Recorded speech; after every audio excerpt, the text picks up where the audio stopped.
I hope you're all well. So last week I was having a look back through some of my very first tutorials over on my other channel. If you've been with me since the beginning, you would have been subscribed to my first channel, which I'll link down below if you want to go and have a look at some of the really cringy tutorials on there. But the very first tutorial I ever did was a winter butterfly, and when I was watching it, I thought, you know, it's fine for the time. This was like 2009 I filmed this video, and at the time I loved it, but now I just think it's awful. Like, I could improve it so much. So I'm gonna have a go at recreating that for you.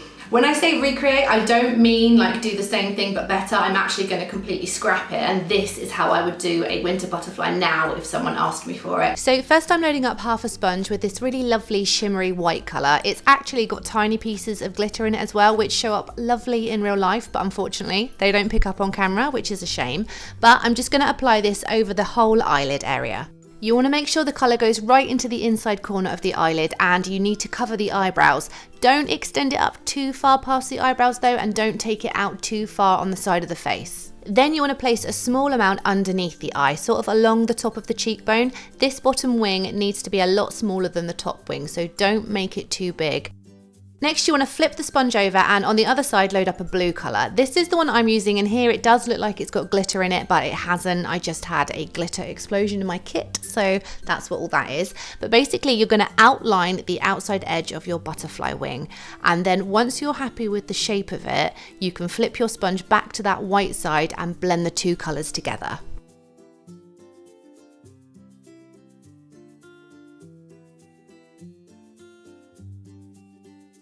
Then you want to go ahead and do exactly the same thing on the bottom wing. As I always say with butterflies, make sure you keep that bottom wing and the top wing separate. Don't join them at the corner, otherwise it ends up looking like one gigantic wing.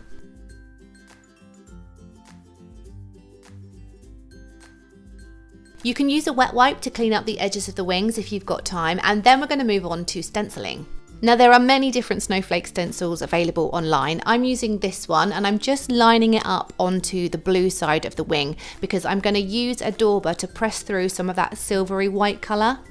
You need to be quite careful about how much water you use when you stencil, because if your paint is too runny, it's just going to bleed underneath and make a mess. So really mix that paint in and make it quite thick.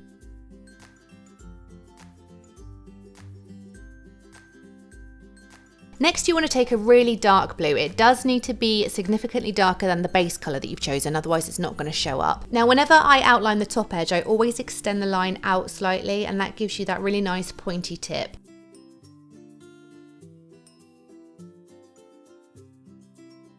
And then from there you can go ahead and section that top wing into two sections.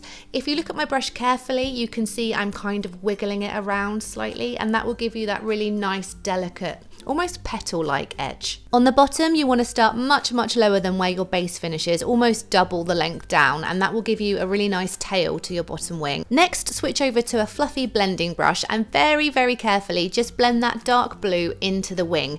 You don't want to blend it too heavily because otherwise you're going to completely lose all those snowflakes, so it's really slightly just smudging it in.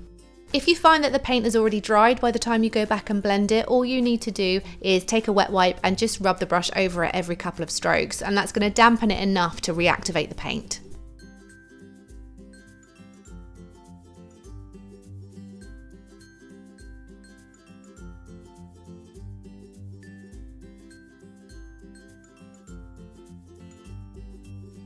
For the body of the butterfly, all I do is a circle right in between the eyes, another circle underneath this, and then a teardrop to create the tail.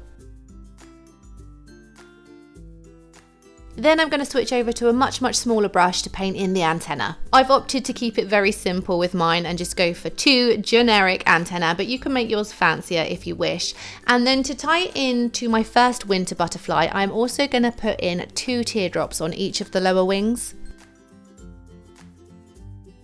Now you could quite easily finish your design here, it does look lovely, or an optional step is to add in some white. So first of all, I'm going to add some dots along the outside edges of the wings of all different sizes, and then once I've placed those down, I'm going to switch back to the liner brush and give everything an outline.